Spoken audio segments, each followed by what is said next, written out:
Hello my dear students, welcome back to my channel. Let's start with new topic. आज मैं आपको English के long question की presentation को रिप्रेजेंट करने वाला हूं कि कैसे एग्जाम में आप इसको अलग अंदाज में बड़ी अनोखे तरीके से रिप्रेजेंट कर सकते हैं। So let's start. सपोज कीजिए आपके पास ये क्वेश्चन आया है, right the summary of the last lesson. अब मैक्सिमम बच्चे क्या करते हैं, जैसी हेडिंग पढ़ी वो पैराग्राफ की फॉर्म में वो कहानियां से लिखनी शुरू कर दी, 8-10 लाइनें भर ली।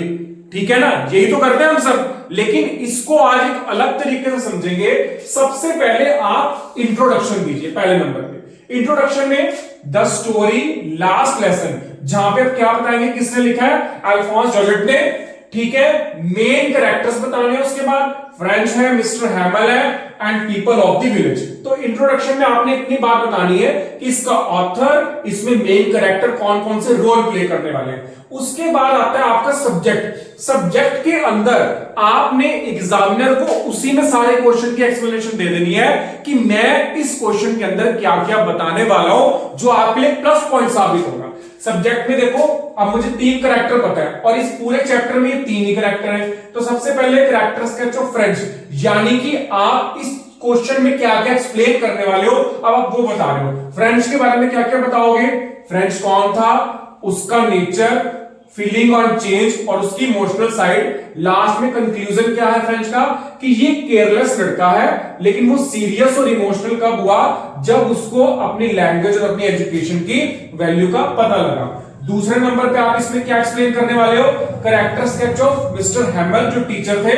कौन थे, हु इज मिस्टर हैमल, उनका nature, love for language and nation, emotional strength. फिर लास्ट में इनका कंक्लूजन, बहुत डेडिकेटेड थे, पैट्रियोटिक थे, देशभक्त थे, इमोशनल टीचर थे, जो अपनी लैंग्वेज और अपनी कंट्री से प्यार करते थे। तीसरा, कैरेक्टर स्केच ऑफ विलेजर्स, यानी गांव के लोग। हु आर विलेजर्स, उनका nature, conclusion, they are regretful and respectful people. क्यों, क्योंकि समझ गए थे वो अपनी लैंग्वेज की इंपॉर्टेंस को, और किस टाइम पे समझे वो, लास्ट मोमेंट पे। ये आपने एग्जामिनर को पहले ब्लूप्रिंट दे दिया।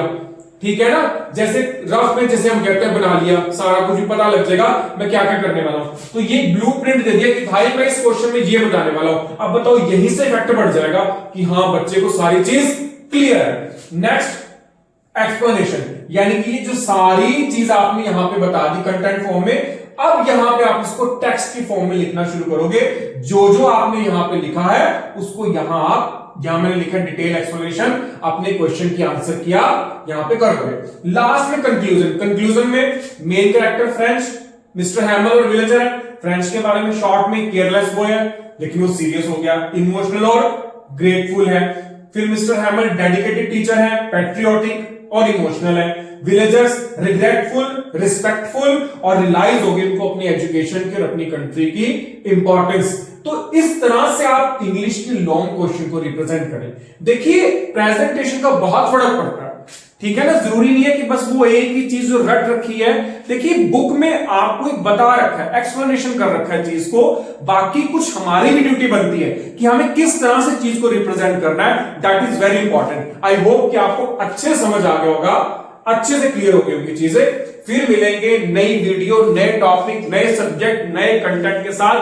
तब तक के लिए स्वस्थ रहिए, मस्त रहिए, हंसते रहिए और हंसाते रहिए। हमारे साथ जुड़े रहिए नई नई वीडियोस को देखने के लिए।